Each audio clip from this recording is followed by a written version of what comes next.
morning and welcome to Global Shift, where we trace the global transition away from the neoliberal world disorder towards a new planetary order and help to unpack and make sense of the latest news and geopolitical events. In this video, I'm going to talk about the speeches made by Putin, Biden, and the upcoming speech that we expect to be made today by Xi Jinping, in the context of the latest Munich Security Conference that took place recently. The mood at that conference was quite somber compared with the exuberance of the same conference last year. An editorial in the Guardian newspaper said that a more dangerous phase awaits us.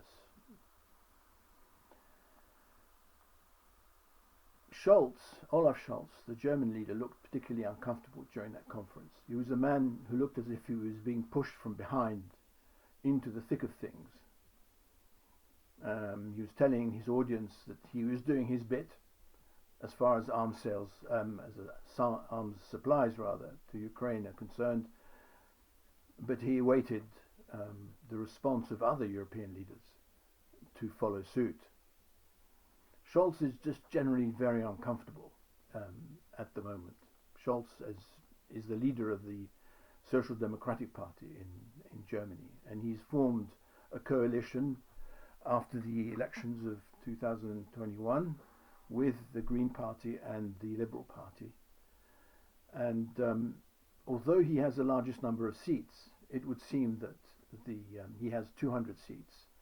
The Green Party with 118 seats and the Liberals with 92 seats have an equivalent number of seats, and therefore because those two parties are fervent supporters of the idea of war in Ukraine and antagonism towards Russia, Scholz and the Social Democratic Party really don't have much choice but to follow suit. Just as a bit of background, I think it should be noted, and it helps to explain the Green Party position and the position of its leader, Lena Baerbock, that effectively the number of seats that the Green Party got, 118, was half of what they had expected to get 2 years earlier, when they polled at about 30% of the German national vote. And what transpired after that, in fact, the increase in their popularity resulted from the decrease in Merkel's popularity as a result of her swing to the right. And a lot of young people in Germany swung to the Greens at that time. What happened thereafter was entirely Annalena Baerbock's fault, in that she lied on her CV and she plagiarized passages of her book, the book she published before the campaign, and this led to a collapse in the Green Party's ratings, and in turn led Baerbock to become a bit more aggressive in order to redress her situation. And that involved aligning herself with America and issuing a manifesto which was completely in line with the Biden-Harris national security strategy, stating, for instance, that China was to be the main antagonist in the future. All of this was done in order to rescue her position, and the backing of the Atlanticist community in Germany as a result of that has meant that she has been able to sort of get the important position. She isn't the chancellor that she wanted to be, but she's at least foreign minister and able to direct foreign policy to some extent. So Scholz really is not comfortable where he is. He wasn't comfortable at the Munich Security Conference because he isn't comfortable within the political situation in Germany. The most critical leader at the Security Conference was Macron. Macron told the audience that he didn't favor regime change in Russia because he felt that what might come next could be worse. And the mainstream media slated him for that. But he still kept to the overall Russia is losing narrative, which is essentially what defines the Overton window on the subject of Ukraine, which is tolerated by the Munich Security Conference. The Munich Security Conference being, as we know, part of a constellation of think tanks, discussion fora, institutions and media organizations that have an Atlanticist commitment and are centered on Germany.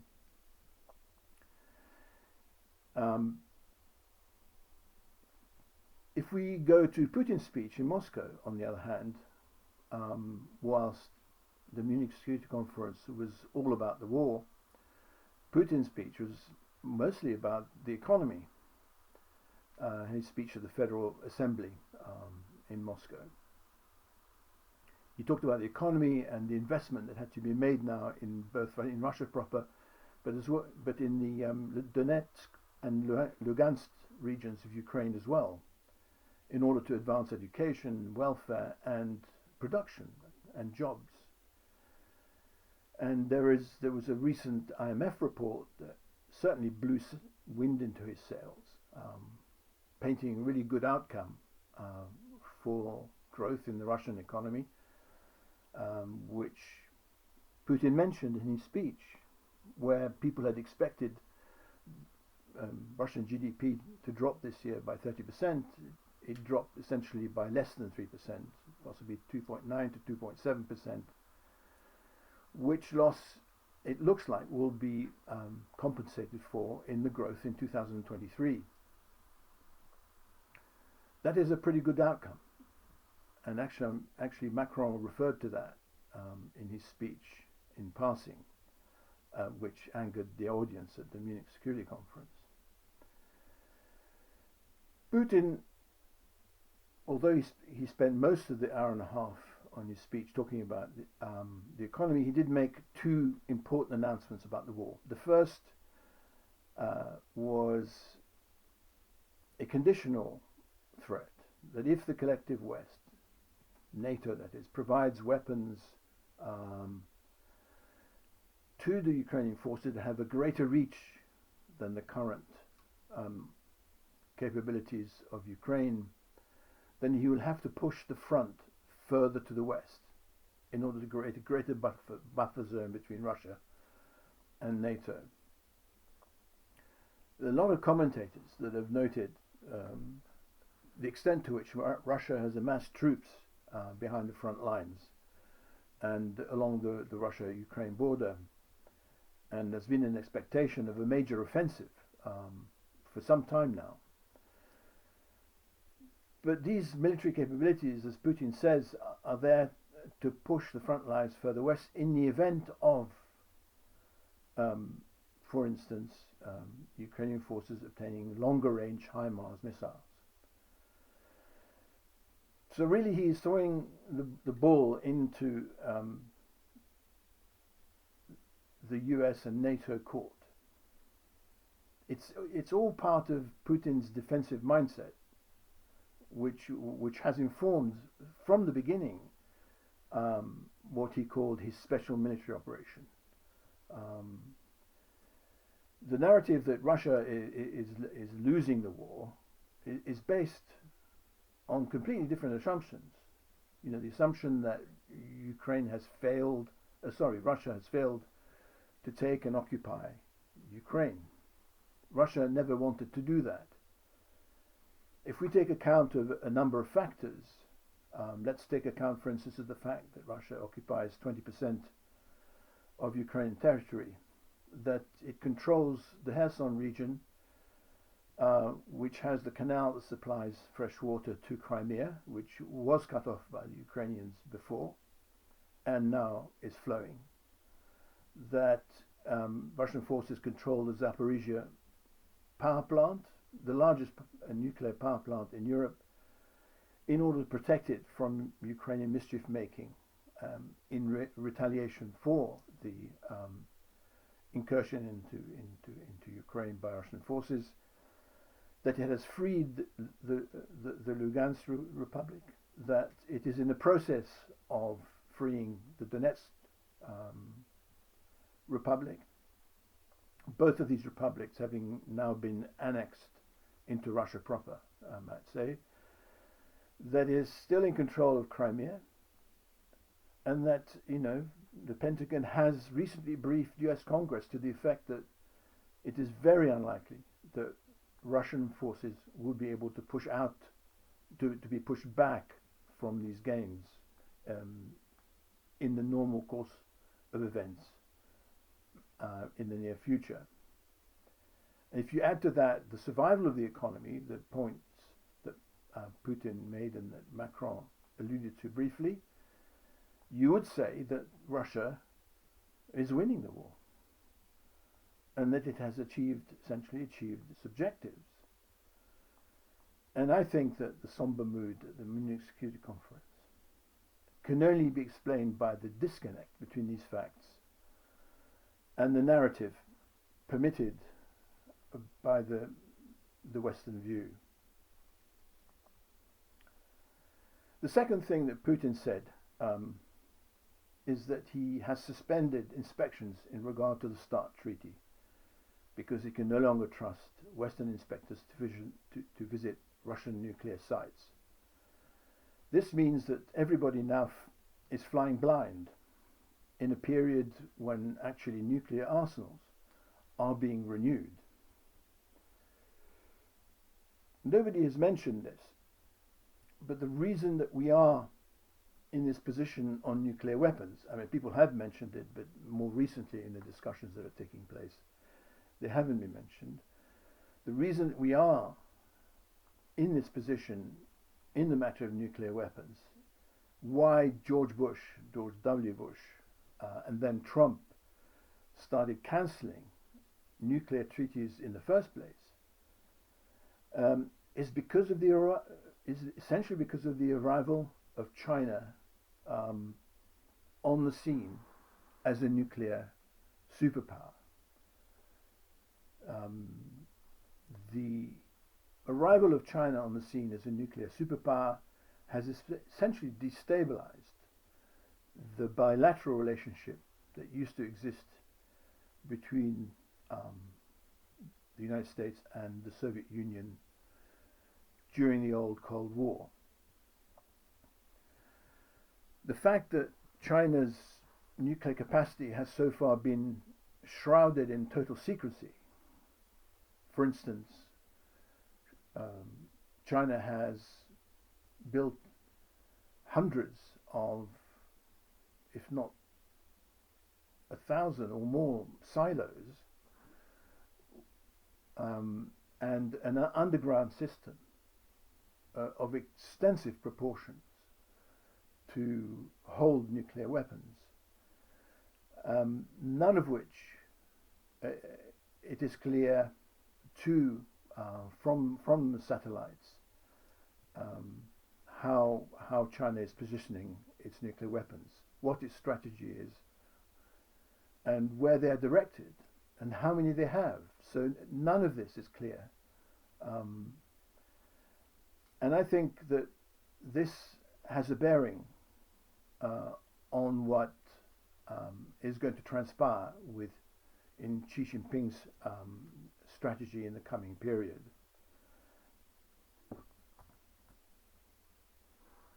I'm getting a little bit ahead of myself on Xi Jinping's speech, but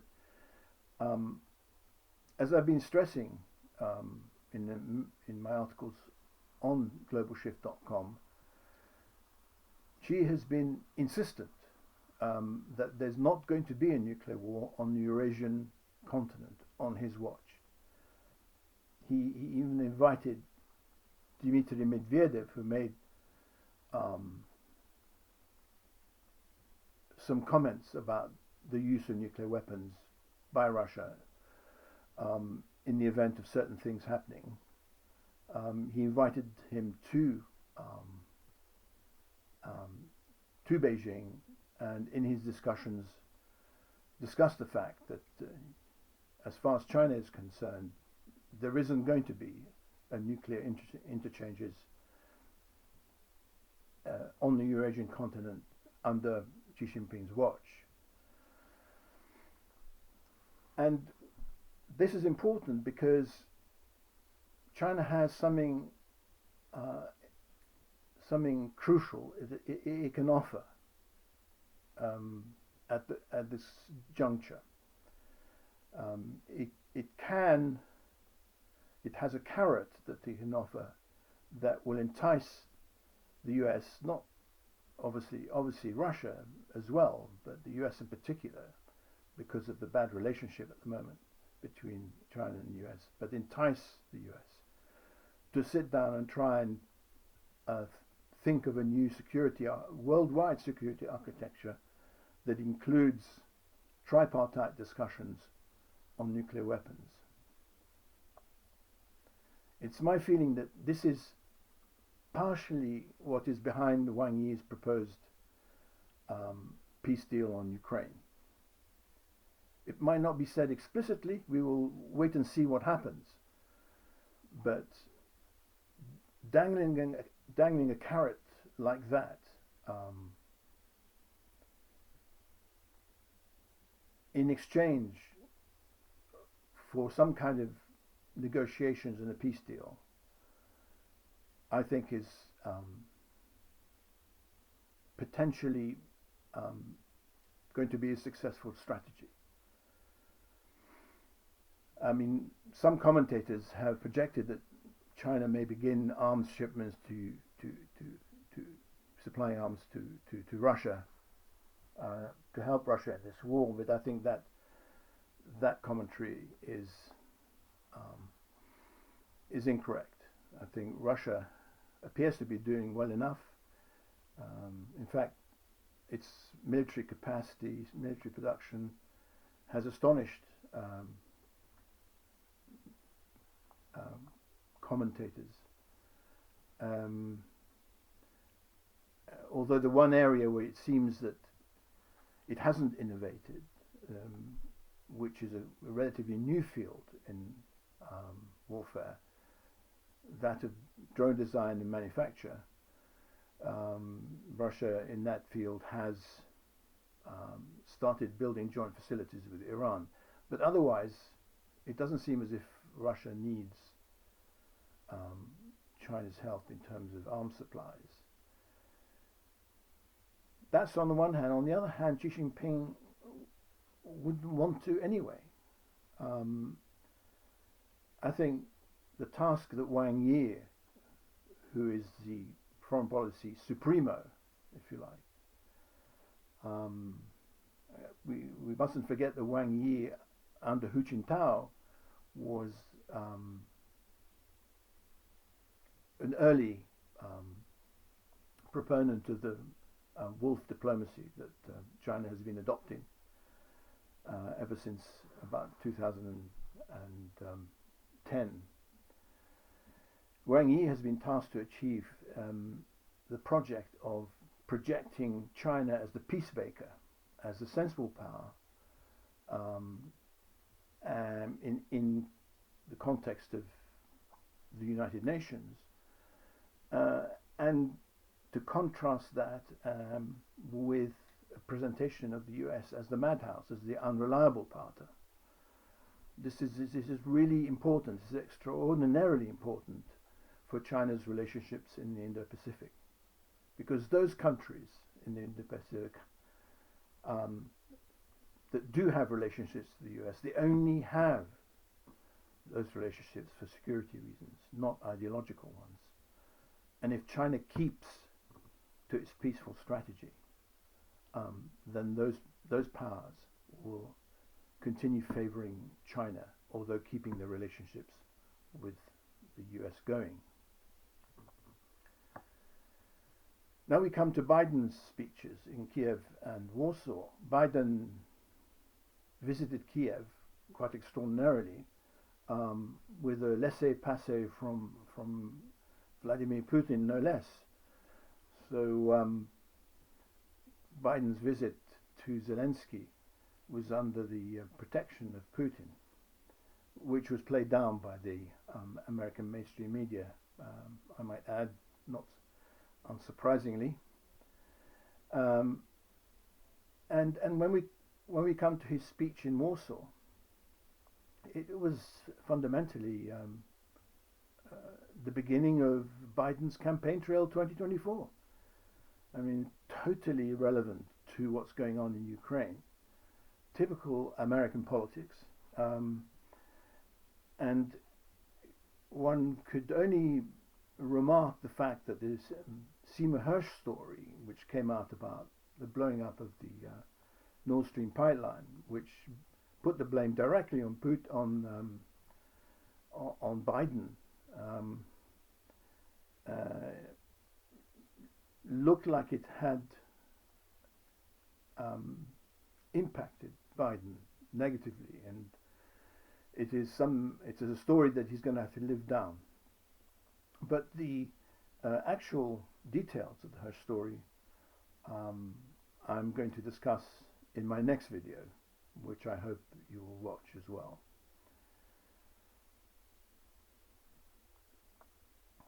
Thank you for watching this video. Thank you for attending to our website. If you do read our articles on there at globalshift.com, you can email me at info@globalshift.com with your constructive analyses and comments anytime. We're all here to learn. Thank you for listening.